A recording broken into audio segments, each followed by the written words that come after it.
तीसरी सदी के भारत का ये पहला छंद है। कार्य प्रगति पर है, आम सड़क बंद है। कार्य प्रगति पर है, आम सड़क बंद है। कार्य प्रगति पर है, आम सड़क बंद। एक और व्यक्ति सुन लीजिए, हमारे न्यायाधीश जी बैठे हैं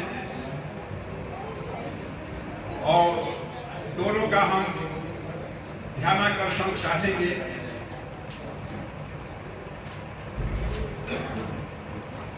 आनंद निश्चित रूप से द्विगुणित हो जाएगा।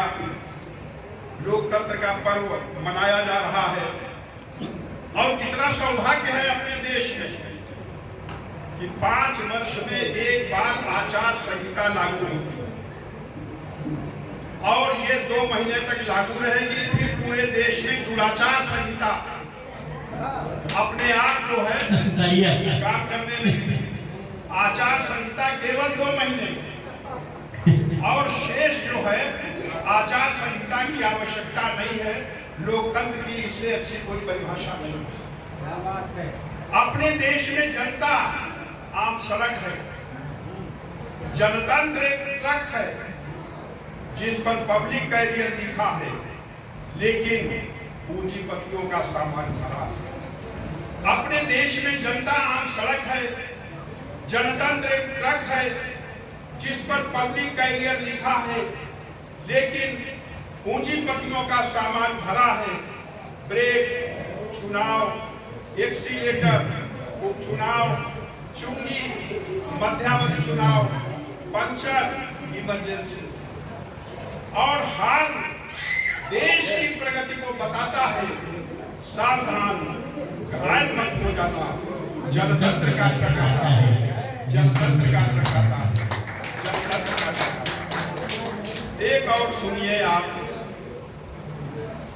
जब हम पान खाते हैं, अभी हम रास्ते में आ रहे थे तो मछघंटा के पास एक प्रत्याशी की लगभग दर्जन भर गाड़ियां पोंको करती हुई पूरा सड़क जाम किए हुए थे। हमको लगा कि राम राज्य आ गया है, क्योंकि जाम लगा था और ये जामवंत का देश है। यहाँ जाम नहीं लगेगा तो कहाँ लगेगा? साक्षात राम राज्य हमको दर्शनीय। जब हम पान खाते हैं तो हमें लगता है कि हम पूरे देश को चलाते हैं। जब हम पान खाते हैं तो हमें लगता है कि हम पूरे देश को चलाते हैं और जो अपनी गाड़ियों में तिरंगा लहराते हैं वो देशभक्त कहे जाते हैं। लेकिन ऐसा नहीं है। जब हम पान खाते हैं तो देशभक्त हो जाते हैं और जो अपनी गाड़ियों में तिरंगा लहराते हैं वो पूरे देश को चलाते हैं। ये तिरंगा क्या है? ये पान क्या है? ये तिरंगा क्या है? ये पान क्या है? हरा हरा पत्ता है, सफेद सफेद चूना है, केसरिया कत्था है, जिसके बीच में चक्रदार सुपारी है। इलायची, इलायची हमारी संस्कृति गंध है। लौंग हमारे पराक्रम की सुगंध है। तंबाकू हमारे देश का भ्रष्टाचार है। कीवाम छाया हुआ अनाचार है। इसलिए जब हम पान खाते हैं तो हमें लगता है कि हम पूरे देश को चबाते हैं और जो अपनी गाड़ियां वो देशभक्त कहे जाते हैं, वो देशभक्त कहे जाते हैं। एक और आप अंतिम कविता सुन लीजिए, सुन लेंगे और उसको समझे चाहे आप अगले चुनाव में, लेकिन सुन अवश्य। अब कुत्ते पूंछ नहीं हिलाते, अब कुत्ते पूंछ नहीं हिलाते, वो कार या गोदी में शोभायमान। अब कुत्ते पूंछ नहीं हिलाते, वो कार या गोदी में शोभायमान है। अब शेर पूंछ हिलाते हैं जो अपने को राजा कहलाने के लिए परेशान है। अब शेर पूंछ हिलाते हैं जो अपने को राजा कहलाने के लिए परेशान है। हमने शेर से पूछा, आप शेर होकर पूंछ हिला रहे हो? हमने शेर से पूछा, आप शेर होकर पूंछ हिला रहे हो? अपने शिकार का टुकड़ा दूसरों को खिला रहे हो? शेर ने उत्तर दिया, हम एक ही जंगल के शेर, केवल अपनी काशोर्सी के शेर। हम एक ही जंगल के शेर हैं।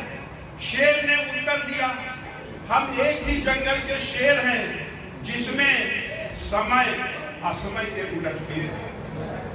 हम एक ही जंगल के शेर हैं जिसमें समय असमय के उलटफेर हैं, लेकिन जो सभी जंगलों के राजा हैं हम उनके बाजा हैं। लेकिन जो सभी जंगलों के राजा हैं हम उनके बाजा हैं। वह जिस तरह चाहेंगे हमें बजाएंगे, तभी हम अपने जंगल के राजा कहलाएंगे। वो जिस तरह चाहेंगे उस तरह बजाएंगे, हम तभी अपने जंगल के राजा कहलाएंगे।